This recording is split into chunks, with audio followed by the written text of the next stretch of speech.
이 시간 싸움의 시작과 할례라는 제목으로 말씀을 나누려고 합니다. 사람은 아기로 태어나서 성인으로 성장해 나갑니다. 그것이 순리죠. 신앙도 마찬가지입니다. 아기 같은 신앙으로 시작을 해서 성인으로 성숙해 나가야 합니다. 하나님은 교회 혹은 개인 한 사람 한 사람, 성도 한 사람 한 사람의 신앙이 어느 정도까지 성숙하기를 원하는지 오늘 말씀을 통해서 한번 살펴보려고 합니다. 하나님은 애굽에서 미디안 광야로 도망쳐 나온 모세를 다시 애굽으로 보내려고 하십니다. 그러나 모세는 못 가겠다고 합니다. 하나님의 애굽으로 못 가겠다고 버티는 모세에게 지팡이가 뱀으로 변하는 표적, 그리고 모세의 손에 나병이 생기는 표적, 마지막으로 하나님께서 행하지는 않으셨지만 날강의 하수를 떠다가 땅에 부었을 때에 그 물이 피로 변하는 그러한 표적을 모세에게 주셨습니다. 그래도 모세가 애굽으로 못 가겠다고 거절을 하니 오늘 본문으로 말씀을 읽지는 않았지만 14절 말씀에 보시면 하나님께서 모세에게 노를 바라십니다. 그러면서 아론을 모세의 파트너로 붙여주십니다. 그렇게 하나님은 모세를 설득하고 결단시켜서 애굽으로 다시 가게 하셨습니다. 하나님은 그렇게까지 모세를 달래고 얼레서 애굽으로 다시 보내시는데 이 모세를 향한 하나님의 행하심을 가만히 보면서 야, 하나님께서 꼭 이렇게까지 하셔야 되나? 이런 생각을 해봅니다. 그래도 하나님이신데 게다가 오늘 본문에서는 하나님의 보내심을 받고 애굽으로 다시 가려는 모세를 이제는 어떻게 합니까? 죽이려고 하시죠.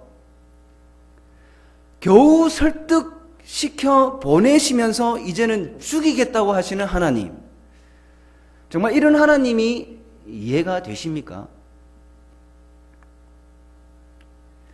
물론 우리의 머리로 하나님의 모든 섭리를 이해하고 계산하는 것은 불가능합니다.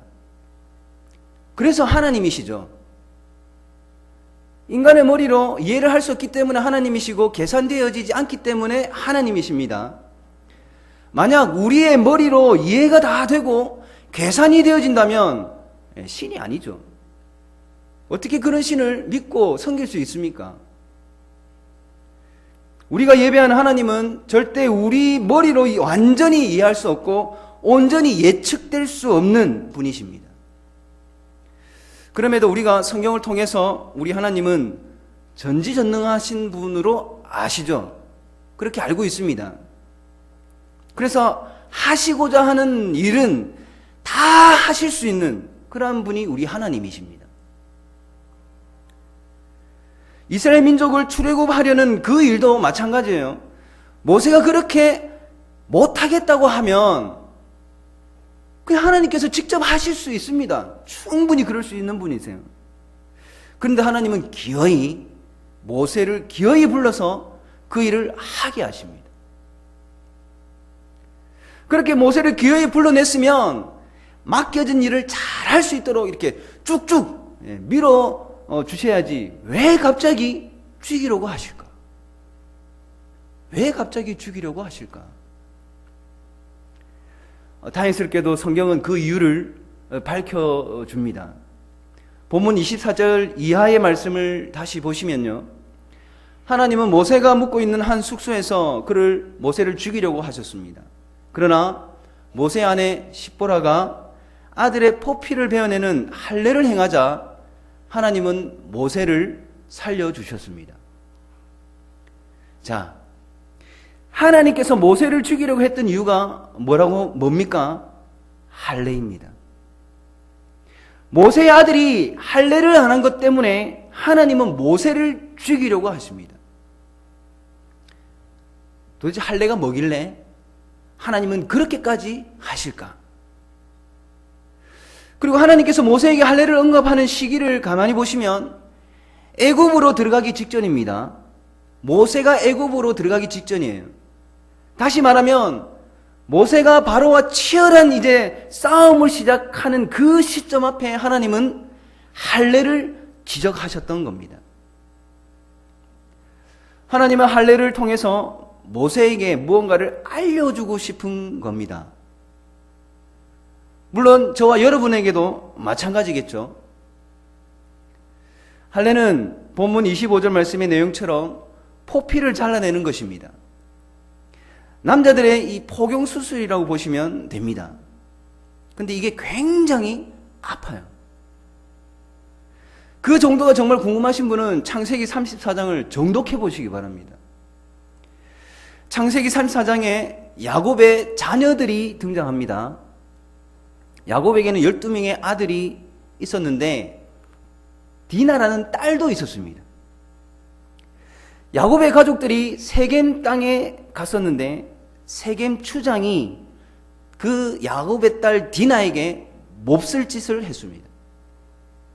그리고 그는 야곱의 딸 디나를 아내로 삼으려고 합니다. 양가 부모들이 상견례를 합니다. 그때 야곱의 아들들이 그 디나와 결혼하고자 하는 그 세겜과 그의 부모들에게 제안을 합니다. 어떤 제안을 했냐면 우리는, 야곱의 아들들이 하는 말이에요. 우리는 할례를 받지 않은 사람하고는 결혼할 수 없다.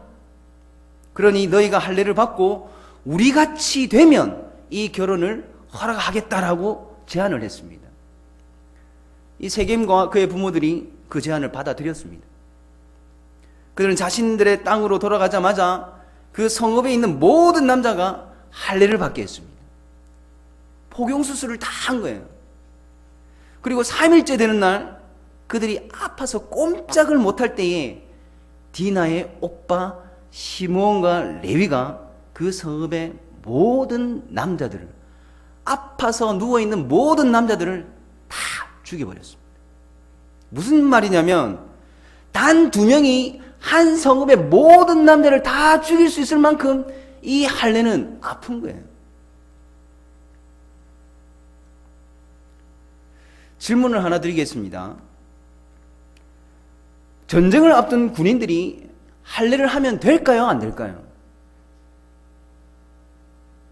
당연히 안 됩니다. 만약에 할례를 하면 그들의 전투력은 완전히 상실하게 됩니다. 그런데 하나님께서 전쟁을 앞둔 이스라엘 민족에게 할례를 하게 하신 사건이 있습니다. 이스라엘 민족이 출애굽 후 요단강을 건넜는데 이제 여리고성과 전투를 앞둔 상황이었습니다. 이때 하나님께서 이스라엘 민족에게 할례를 명하십니다.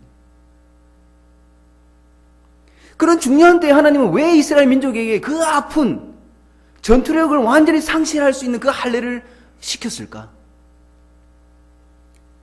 마찬가지로 바로와 치열한 전쟁을 앞둔 모세에게 왜 하나님은 할례를 언급하시는 것일까? 같은 맥락의 문제입니다. 왜 하나님은 할례를 말씀하실까요? 도대체 할례가 뭐길래? 할례는 창세기 17장에 처음으로 등장하고 시행됩니다. 자식을 낳는 것과 깊은 관계가 있는 것이 할례입니다. 하나님께서 늙은 아브라함과 경수가 이미 끊어진 사라에게 아들을 주겠다고 약속했습니다. 그러나 아브라함은 하나님의 약속을 기다리지 못하고 아내 사라 아내의 그 몸종 하갈과 이렇게 하갈을 통해서 아들을 낳아버렸습니다. 이스마엘이죠. 그런데 하나님은 그 아들을 아들로 인정하지 않으셨습니다. 하나님은 아브라함에게 할례를 하게 하면서 다른 사람이 아닌 사라를 통해서 아들을 낳을 것이라고 다시 약속을 하셨습니다. 그때 할례를 처음 시행한 거예요. 할례는 남자 성기를 잘라낸다라는 그런 의미의 상징을 가지고 있습니다. 그래서 할례를 한 아브라함에게 하나님께서 아들을 주겠다라고 하는 것은 아브라함 네가 아들을 낳겠다고 해서 낳을 수 있는 것이 아니라 하나님인 내가 네게 아들을 낳도록 해주겠다라는 뜻입니다. 할례는 하나님이 내가 하겠다라는 수고와 같은 거예요. 아무리 네가 고생하고 아파하고 수고하며 수치를 감내하는 그러한 결단을 했다 하더라도 결국은 하나님인 내가 내게 전적으로 그것을 해주겠다라는 것이 할례입니다. 모세가 바로를 대면하기 위하여 애굽으로 갑니다. 그토록 가기 싫었던 길이지만 모세가 큰 결단과 함께 힘찬 발걸음을 내딛습니다. 그러나 하나님은 할례를 언급하시면서 힘차게 내딛는 그 걸음이 어떤 걸음인지를 바르게 알기를 바라고 계십니다. 모세의 그 힘차게 내딛는 그 발걸음이 어떤 발걸음일까요? 모세의 그 발걸음은 하나님께서 앞서가시는 그 걸음에 모세의 발을 그냥 얹어 놓은 것 뿐입니다. 아무리 힘든 결단을 하고 아무리 힘든 다짐을 했다 하더라도 그 이상이 아닙니다. 하나님께서 모세에게 언급하신 할례는 하나님만이 세상과 역사의 주인이시며 하나님만이 모든 역사하심의 목적을 가지고 계시고 내용을 가지고 계시고 그 모든 결정권을 가지고 계신다는 의미의 할례입니다. 하나님의 일에 모세가 부르심을 받았다고 해서 모세 자신이 하나님과 대등한 결정권을 가진다는 것이 아님을 할례를 통해서 알아야 한다는 겁니다. 하나님이 먼저 모세를 택하셔서 이제 부르셨다라는 그 이유 때문에 때로는 모세의 말도 안 되는 그 응석을 하나님이 다 받아주시고 그렇게 하셨지만 사실은 하나님과 모세는 창조주와 피조물 관계임을 이 할례를 통해서 알아야 한다라는 겁니다. 하나님인 내가 주인이고 모세인 너는 종이다. 하나님인 내가 앞에 지휘를 할 것이고 너는 그 지휘에 따르기만 하면 되는 것이다 라는 것을 할례를 통해서 지금 말씀하고 있다라는 겁니다. 하나님은 모세에게 이 사실을 가르쳐 주셨고 모세는 그 사실을 가슴에 분명히 새겼을 것입니다. 왜냐하면 모세가 죽지를 않았습니다. 모세가 죽지 않았다는 것은 모세가 그것을 가슴에 새겼다라는 반증입니다. 또한 죽을 뻔하다가 살아난 모세는 분명히 이 시점에서 신앙의 성장이 일어났을 것입니다. 왜냐하면 하나님에 관하여 조금 더 알게 되었기 때문입니다. 여러분, 신앙은 하나님이 어떤 분이신지를 아는 것만큼 성장합니다. 내가 결단한다 해서 성장하는 것이 아니라 그 결단을 하게끔 하시는 하나님이 어떤 분이신지를 아는 것만큼 성장하는 것이 신앙입니다. 모세가 할례 때문에 죽다가 살아나기 전까지만 해도 자신의 큰 결단이 있기 때문에 혹은 자신이 하나님과 함께 하기 때문에 세상의 역사가 하나씩 하나님의 계획대로 이루어지고 있는 것을 알았을 겁니다. 이루어진다고 알았을 것입니다. 그러나 실상은 하나님께서 역사를 이루어 가심을 이제는 깨닫게 되어지는 거죠. 그리고 모세는 단지 하나님의 그 통치 아래에, 그 지휘 아래에 거할 뿐이고 하나님의 통치를 받는 그 위치를 지켜내기만 하면 다른 거 필요 없습니다. 그 자리를 지켜내기만 하면 된다는 사실도 덤으로 알게 되었을 것입니다. 그것이 신앙입니다. 하나님은 세상을 바꾸지 않습니다. 세상을 바꾸지 않고요. 그 세상 속에 나를 보내시고 모세를 보내시고 그곳에서 모세가 자기 자리를 지켜내기를 원하고 계십니다. 그리고 그 자리를 지켜낼 수 있도록 하나님께서 도와주시는 거죠. 절대 세상을 바꾸어 주시지는 않습니다. 오늘 본문 말씀에도 바울의 마음이 완악해진다고 했습니다. 세상은 변하지 않습니다. 세상의 풍조는 우리와 같이 가려고 하지 않습니다. 그대로 세상의 풍조는 흐르고 있습니다. 단지 우리가 그 흐름을 이겨내는 거죠. 그 이겨냄이 내가 스스로 이겨낼 수 있는 것이 아니라 하나님의 통제 아래에서 이겨낸다라는 겁니다. 예, 그것이 신앙을 지켜내는 겁니다. 예, 사랑하는 성도 여러분, 우리는 점점 죄가 관영해지는 이 세상의 풍조 속에서 이전보다 신앙이 성장하지 못하면 그만큼 죄에 젖어들게 될 겁니다. 마치 어린이가 어른으로 성장하지 못하면 사회생활이 어려운 것처럼 말입니다. 에베소서 6장 12절에 이런 말씀이 있습니다. 잘 들어보시기 바랍니다. 우리의 씨름은 혈과 육을 상대하는 것이 아니요 통치자들과 권세들과 이 어둠의 세상 주관자들과 하늘에 있는 악의 영들을 상대함이라 말씀합니다.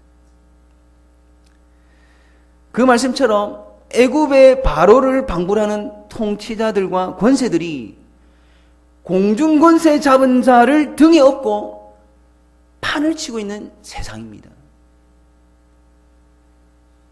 그 세상 속에 우리는 하나님의 보냄을 받은 자들입니다. 인정하십니까? 마치 모세가 애굽으로 보냄을 받았듯이 우리도 그렇게 보냄을 받았습니다. 우리는 스스로를 예수님을 믿고 천국에 갈 수 있게 된 존재로만 머물게 해서는 안 됩니다. 다시 한번요. 우리는 스스로를 예수님을 믿고 천국에 갈 수 있게 된 존재로만 머물러 있어서는 안 됩니다. 우리는 스스로를 노반전도나 관계전도와 같은 특별한 행위로 구원받을 만한 사람들을 예수님 믿게 하는 자의 위치로만 제한하지 마시기를 바랍니다. 우리의 신앙이 그렇게만 머물러 있어야 할 존재들이 아닌 자들입니다. 우리는. 그래서 우리의 신앙이 어디까지 나아가야 하냐면 하나님의 일하시는 모든 영역에서 그 하나님의 통치를 받는 그 자리를 지켜내는 신앙까지 나아가야 합니다. 도무지 변하지 않는 세상 풍조 속에서 묵묵히 하나님의 자녀로서의 그 자리를 지켜내는 그 신앙까지 나아가라는 거예요. 하나님께서 우리를 불러서 그 일하시는 영역은 도대체 어디쯤 될까요? 우리 이 부산북교회 우리 교회를 중심으로 한 블록 혹은 두 블록쯤 될 것 같습니까? 아니면 지금 재건축하고 있는 저 단지까지 이렇게 포함된 바운더리를 우리의 영역으로 감당해야 하는 것일까요? 아닙니다. 하나님께서 저와 여러분에게 주신 그 영역은요, 훨씬 더 넓은 영역입니다. 하나님께서 우리를 불러서 일하시게 하려는 영역은 훨씬 더 넓은 거예요. 하나님께서 예수님을 이 땅에 보내어 주셨고, 그 예수님을 십자가에 달려 죽게 하심으로써 구원하시고, 거룩하게 하시고, 복 주시면서 하나님의 형상을 회복시키려고 하는 그러한 자들이 있는 곳, 그 모든 곳이 바로 하나님께서 저와 여러분을 불러서 일하시는 영역이 되는 것입니다. 그 모든 영역에서 하나님의 통치를 받는 그 자리를 지켜내는 그 신앙이야말로 할례를 행하게 하시는 하나님을 아는 자들이 가져야 할 신앙입니다.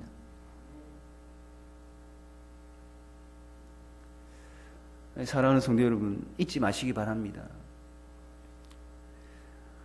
내가 하는 것이라고 해서, 지금 내가 하고 있다고 해서 하나님과 내가 함께 이 세상의 역사를 변화시키고 있다고 착각해서는 안 됩니다. 우리 가정이 혹은 우리 교회가 참 대단한 일을 하고 있다고 해서 우리 스스로가 정말 대단하다고 정말 그렇게만 느끼고 있어서는 안 됩니다. 물론 그러실 분이 안 계시겠지만요. 내가 하고 있지만, 우리 가정이 뭔가를 하고 있는 것 같지만, 교회가 능력이 있어서 뭔가를 다 감당하고 있는 것 같지만 실상은 하나님께서 하시는 것입니다. 그래서 물질적인 부분이 부족해도 할 수 있는 것이고요, 인원적으로 봐서 부족함을 느끼지만 그럼에도 불구하고 대단한 일을 할 수 있는 것이고요. 지금까지 우리 교회가 이 지역에서 우뚝 세워져 있는 이유가 바로 그 이유 때문입니다. 다시 한번 말씀을 드립니다. 세상은 변하지 않습니다. 우리는 기도할 때에, 물론 하나님 아버지 앞에 간절히 기도할 때에 그런 기도 제목들을 가지고 기도합니다. 아버지 하나님, 이 세상을 변화시켜 달라고. 하지만 하나님은 이 세상을 쉽게 변화시키지 않습니다. 지금까지 겪어온 우리들이 알고 있잖아요. 다만 그 세상 속에서 우리가 견뎌내고 있는 우리를 발견하게 됩니다. 왜요? 하나님께서 하고 계시기 때문입니다.